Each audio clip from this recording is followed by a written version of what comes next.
everybody. It's Monday. Yeah. Yeah. We're doing we're doing the amusement park one, right? The George Romero movie. Yeah. I got to be honest, man. When this came on, it was so kind of, to me, it seemed like such a downer. I didn't want to see it. It was a downer. I was like, man, it's about getting old and all these old people and shit. And I was just like, oh, I don't know about this, man.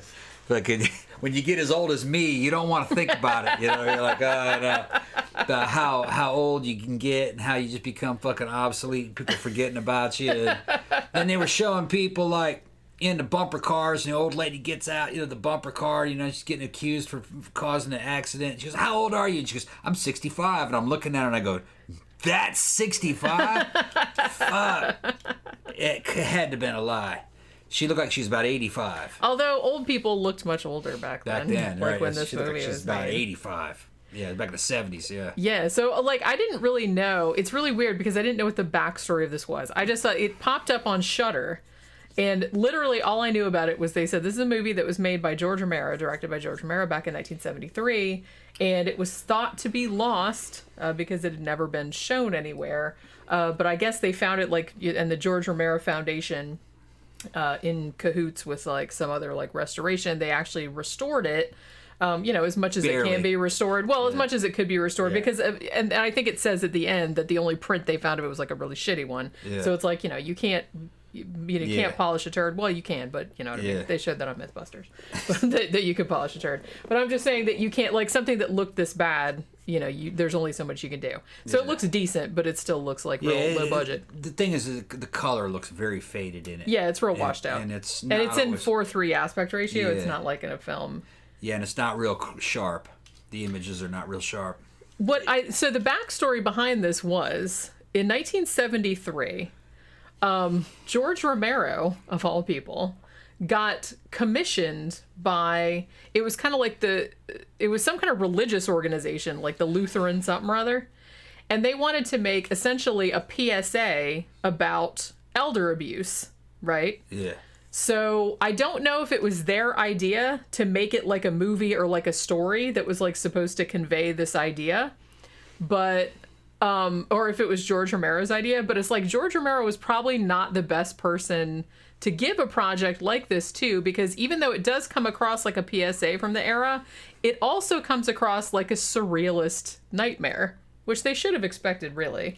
Yeah, almost kind of like Black Mirror or Twilight Zone, something like that. Like I said, I wasn't really trying to focus in on it too much. Once I realized that I just wasn't in the mood for it to get depressed over downer movie. Yeah, I was like, this is gonna be depressing, man. And they're doing it on purpose.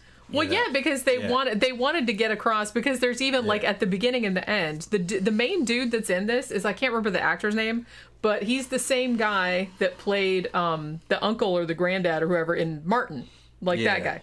Yeah. Because I was like, hey, that's the dude from Martin, and he was in Martin a year or two after this, because I think Martin came out in 1975. So they were all kind of and he comes on and makes an announcement at the beginning that pretty much everybody in this movie is, volunteers, and that, the Lutherans paid for the shit, and they wanted to talk about some aspects of, it's kind of talking, they're using the amusement park, which is a real amusement park, as sort of a metaphor for life and all of the shit that life throws at you. And then it's kind of filtering that through the lens of, once you get old, you're not allowed to do shit anymore. Like you said, there's that one scene we're in the bumper cars, but they're acting like it's really it's real traffic. So there's this old lady driving, and then her old husband is in the bumper car with her, and then some young douche in front of them makes an illegal turn, and she hits him. But then the cop comes, and then he acts like it's her fault because she's an old bat who doesn't know how shit works. And then, the main guy comes over, he's like, no, I saw it, the douche in the front, did something illegal. It wasn't her fault. But then he's like, aren't you supposed to wear glasses? You didn't see shit, you see grandpa or whatever. So it's just kind of showing the abuse that they go through all the time. Yeah, now some of this shit's situational. Yeah. It was a lot of the stuff was of the 70s and from that era. Old people wrecked cars a lot back then. but 70s cars fucking sucked. The brakes sucked. Yeah. The steering sucked. The suspension was all over the place. They were fucking huge. A young person of today would have a hard time driving those old cars. You felt very insecure and unstable. It's like you were driving a fucking boat. Yeah. So, and they couldn't stop. They didn't have fucking, power brakes. So, yeah. No power steering. No power. Well, no, they had power steering. Did they? I don't remember. Yeah, maybe it's just steering. the ones I learned that didn't have power. Yeah, they had power steering. Mostly they were luxury cars. It was kind of like, by today's standards, they would all be considered luxury cars. It would feel like you were driving around inside your living room. Like you're in your living room and you're driving your living room around. The fucking bench seats went out, how big they were. You literally could have sex in those cars, like, easily. You didn't have to like cramp up or like, and they did. Or break the gear shift or anything. Yeah, Not like I've been there, but yeah. And we did have sex in those cars. Take that bitch down to the hell yeah.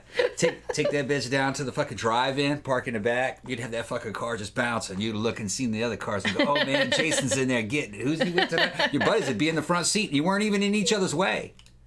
Yeah, there were like huge cars being back then. Yeah, your buddy and his girlfriend would be in the front seat. I mean, you could fit like 4 or 5 people in the Yeah. back seat, like comfortably. Yeah. It was fucking sex fest fucking 86, man. Fucking yeah, listen to 87.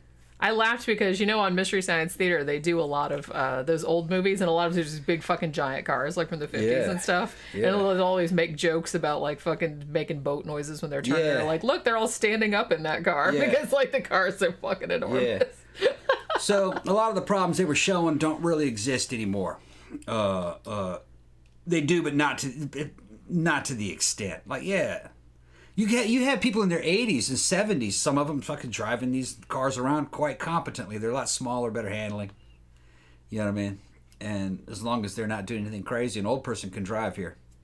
I mean, and the thing about it, too, is that, and I'm not saying that, like, old people don't get shit on, because they do. Yeah. But I'm just, I'm saying that some of the stuff, like you said, is situational. Because there was one thing in there where it was kind of had to do with the bumper car situation as well, where they were talking about, well, you shouldn't, we're going to take your license away. And I know, like, a lot of people that, old people are, like, freaking out because they lose their independence and stuff. But I will submit that if you're fucking blind... Yeah, you shouldn't be driving. You should not be driving, because there are actually other people on the road other than you. Right. So, take the bus or get a ride or get Uber. It's much easier nowadays than it was back then. There's been several instances where an old person has panicked, and instead of slamming on the brakes, they slam on the damn accelerator and go right through a fucking crowd of people and kill a bunch of people.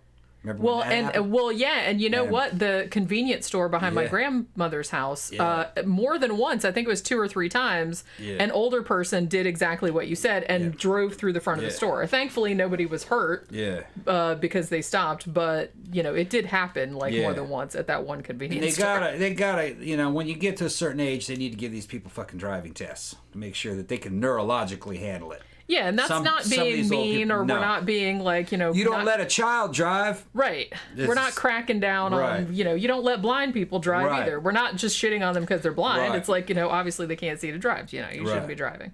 Well, soon they're going to have them self-driving cars. It won't matter. Yeah, I can't wait for that. You just get in a goddamn van and go to sleep. Driving. I hate it. Well, once you get to a certain age, you don't care about it anymore. I fucking grew up driving shit. I could drive well. I drive so well that fucking I don't give a shit. I can fucking sleep and drive at the same time. Please don't. It's not even fun, It's not even fun like it was. I got to ride a motorcycle to have fun. So I wouldn't mind just, getting in the back of the van, laying down, watching videos, drink on the way to the club. And on the way back from the club. You don't have to worry about like being tired or you're too fucked up to drive or anything like that. You can take a long trip. You're just sleeping in the back of the van watching. I don't want it to be a car. I want it to be like a van you can walk around in. Well, yeah, because then you could have like a room and a television. Fucking go to sleep. Because you want a sex den back there. Yeah, whatever. Yeah. And you'd be like watching porn, man, and fucking riding the rump. Fucking, we'll be there in about 8 hours. We'll be there in about 8 hours. Have a popcorn machine back there, a little mini fridge with some watching beer in movies. Like I said, I know some people are like all like freaking out about self-driving cars. Like, bring them on, man. As long as they work. As long as they work good, yeah. I mean, but it can't be that much worse than actual humans driving. Because have you seen humans drive? They're really not. Depends that on good. who it is. They're really not that good at it in general. But yeah, so and there was another thing in the movie too where because so like I said, what the conceit of this movie is and why it kind of gave me a little bit of a weird like Black Mirror surrealist kind of vibe is that this the guy from Martin is I think Louis said what his name was, but I can't remember what the actor's name was. But he's like dressed kind of like Colonel Sanders or whatever, looks like this white suit on, and he goes into this totally white room with nothing in there but a bunch of other white chairs, and another version of him that looks all beat up and like fucked up and bloody and everything is sitting there, and he's trying to talk to the guy, and he's just like, no, I don't want to talk, I don't want to do this, and he's just like, well, don't you want to go outside? He's like, there's nothing out there worth doing or anything, and he's like, well, I'm gonna go outside. So it's like it's almost like a purgatorial loop type of thing.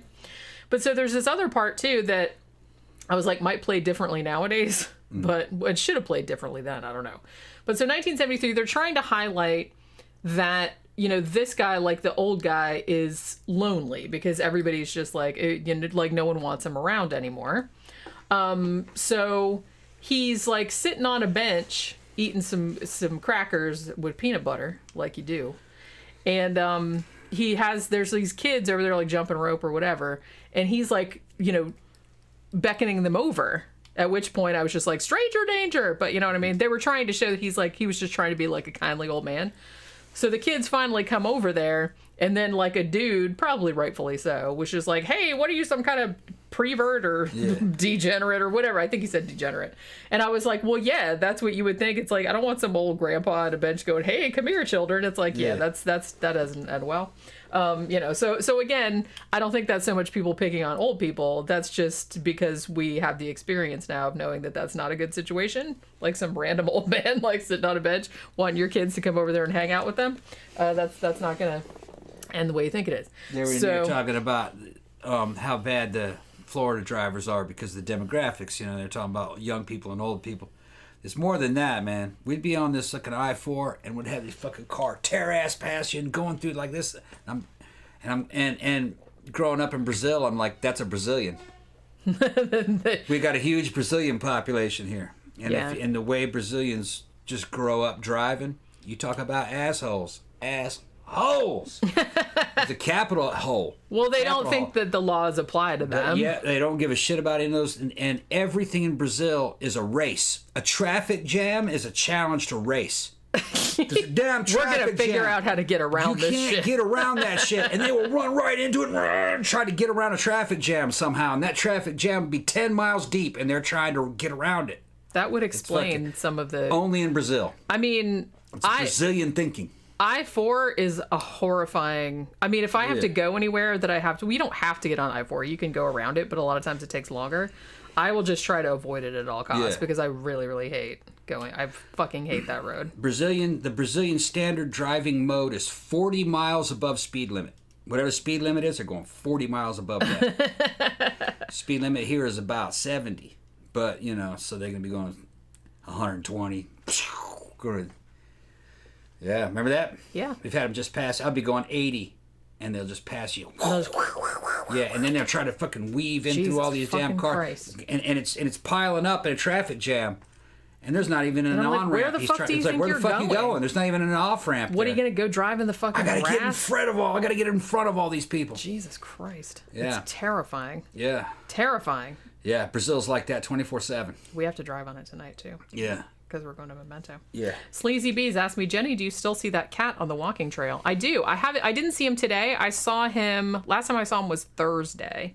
And actually, the last time I saw him, he was actually looking real good. Like, it looks like, because remember I said he seemed kind of skinny, and he had all those mats in his hair. And I said somebody had cut the mats out.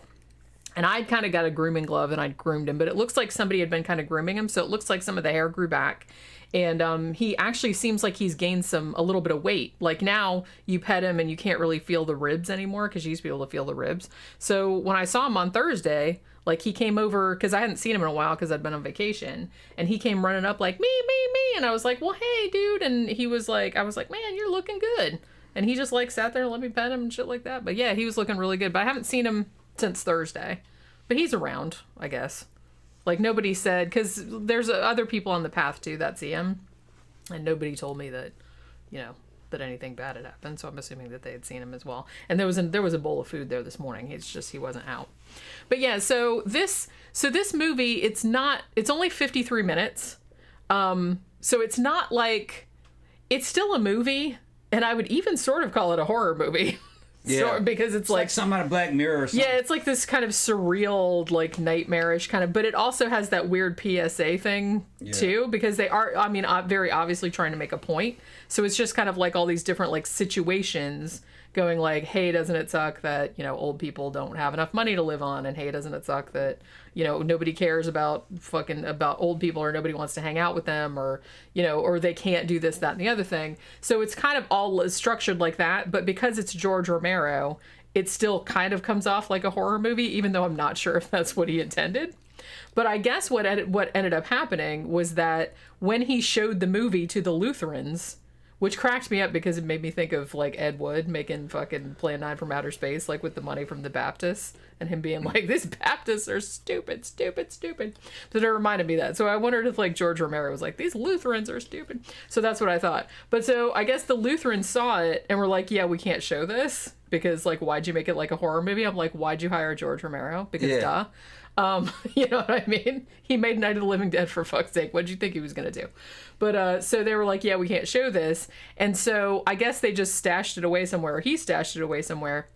And nobody knew, like, I guess everybody just thought it got lost or destroyed or whatever. And so then I guess, a year or two ago, somebody found it and realized what it was, and then they had like, you know, the George Romero Foundation, which I guess they have that now, and I love the logo. It's like his glasses, you know, he has those really iconic like big thick fucking glasses that he always wore with like blood splattered on them. That's the fucking logo, which I loved it. But so they kind of paid to have the movie restored, and then I don't know if they're going to release it on Blu-ray or anything like that, but I just saw it turn up on Shudder, and I'm like, what the fuck is that? I was like, I gotta take a look at that. So I didn't really know what to expect. I didn't really read the description. All I saw was Lost George Romero film from 1973, and I was like, okay, whatever. So I decided to check it out. So don't go into it thinking it's like a narrative type movie, because it's not exactly, but I don't know. It's real weird. And if you're really into George Romero, it's like a really interesting kind of time capsule of the time period. Flick. Yeah. It's not bad. It's like you said, it's kind of a downer though. Yeah, it's a downer. I mean, because it's like, especially if you're getting on in years like we are, and just like, you know, yeah, that's all this shit you got to look forward to. Yeah, like everyone's. That's it. You get old, and then shit sucks, and then you die. Damn. It's like something. It's like something out of Twilight Zone, but it's kind of like a mean-spirited Twilight Zone.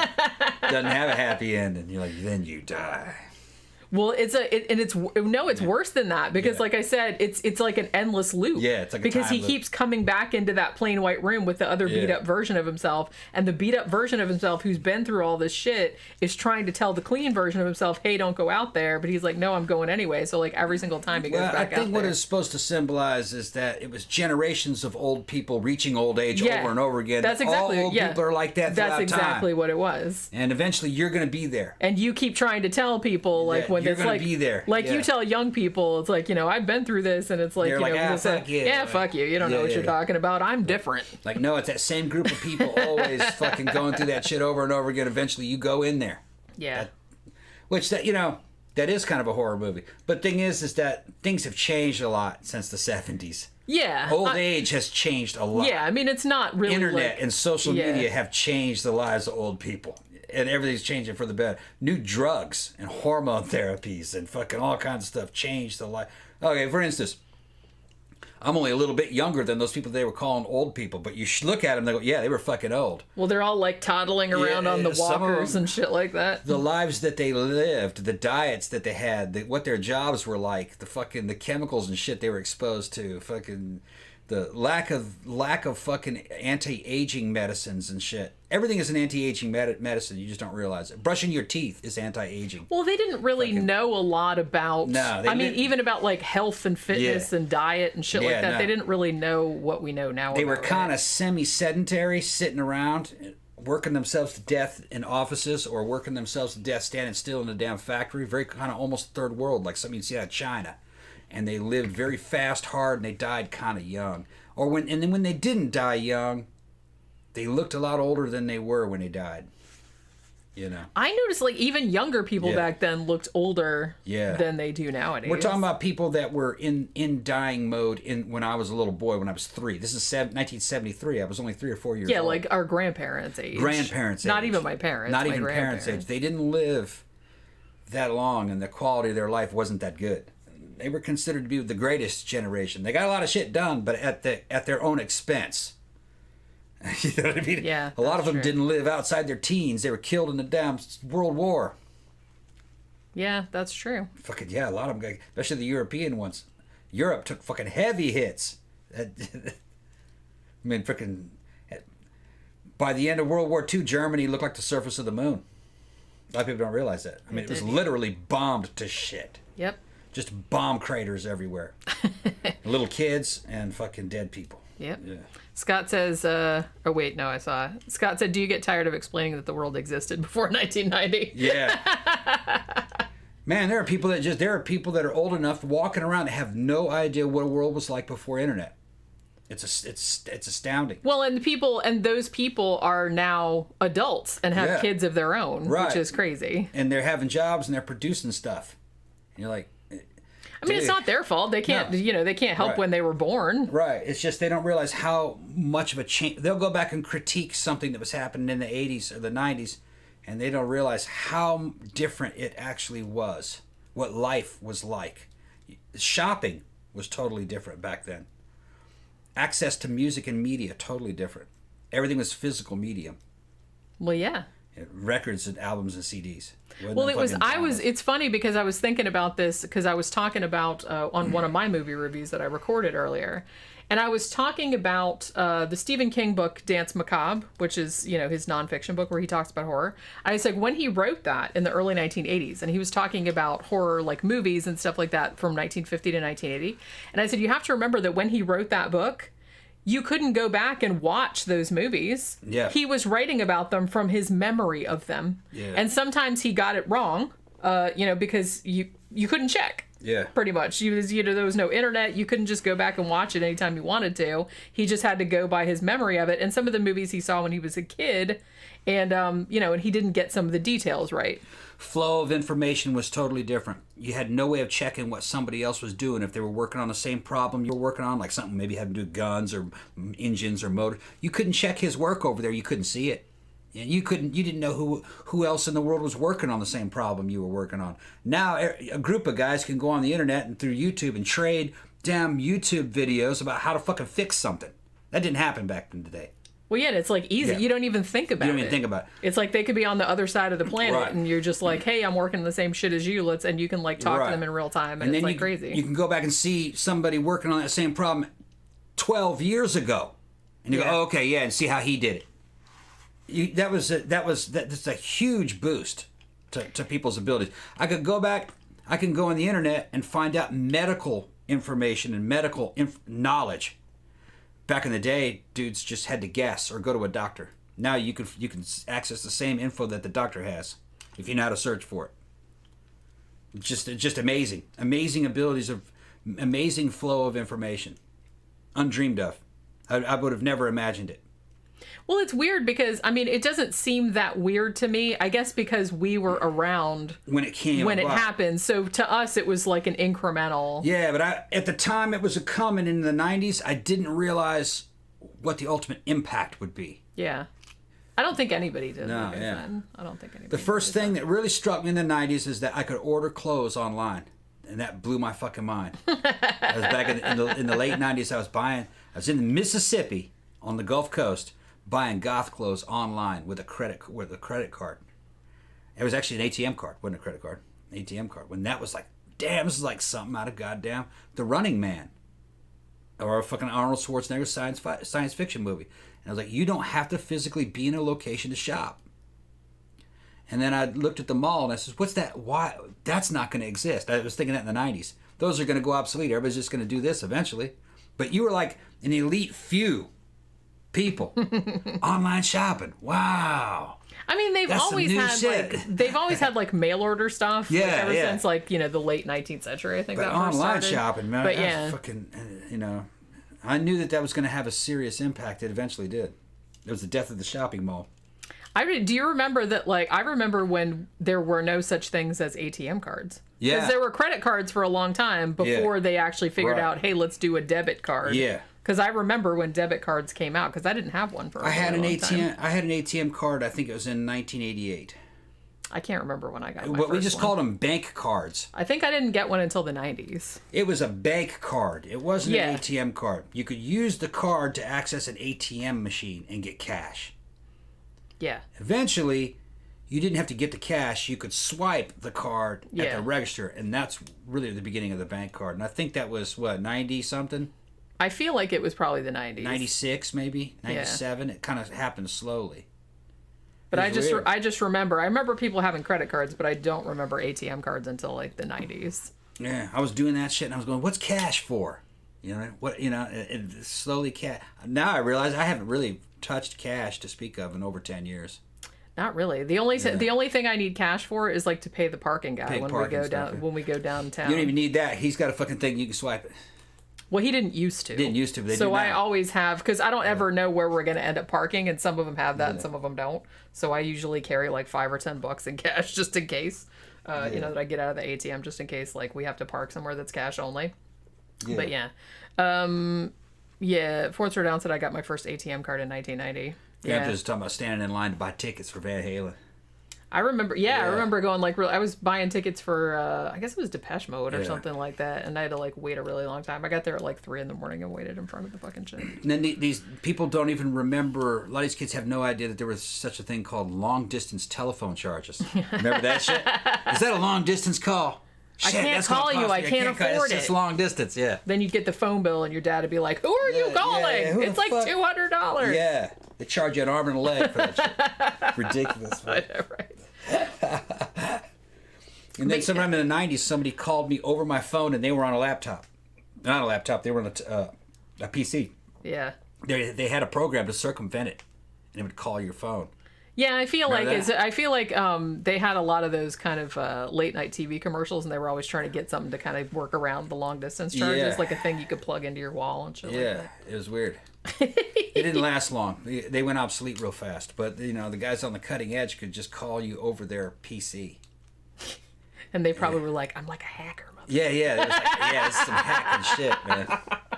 Yeah. Little did they know it looks so fucking crude by today's standards. Yeah, by today's standards. But I mean, because everything happened so quickly. Got them around in long distance charges. Yeah. So like you said, I was like, but I found this movie really interesting because you could see, I mean, some of the stuff hasn't really changed, but you can really see how aging is even different nowadays than it was back in the 1970s. Yeah. Some of the stuff that they bring up in there is obviously still relevant, but even I pick on old people sometimes. Yeah, they're talking about our grandparents' generation. That's who they're showing in this. And our grandparents' generation could have never imagined, say, a woman like Dolly Parton. In her mid-70s, it looks great. That looks pretty much the same as she did when I was a kid. Big old rock-hard boobs up around the chin and shit. Tacky. Kind of sexy. Same thing with Cher, you know what I mean? But she owns the tackiness. She owns it. She tells you that it's tacky. Yeah, she loves that kind of shit. That's like her whole aesthetic. Yeah. And she seems like a lovely person. So. Yeah.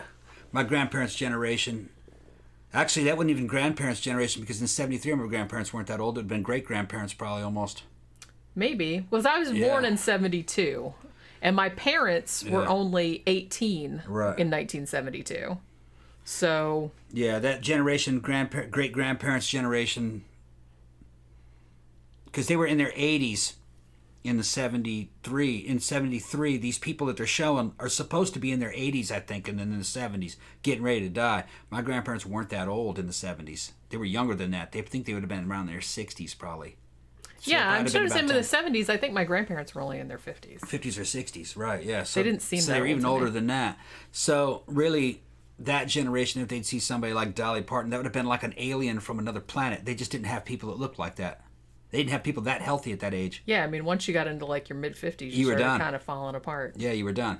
You looked like the picture of Dorian Gray. Like the picture, not the actual guy. Very few people aged well. Yeah. Sleazy B says, I remember in the 80s just calling the next town over was long distance. Yeah, it was. You could only call locally. Only in your neighborhood. Pretty much. Yeah, only like in your town. Yeah, next town over. That was because I grew up in Daytona. If you called Deltona, which is like 20 miles away, that was long distance. Yep. All right, so you ready to wrap it up? Yeah, we can wrap it up. All right. I mean, we've been going more than half an hour. Yeah, and I gotta check the mail. Oh yeah, that's right. So it's Monday, right? Yeah. Yeah.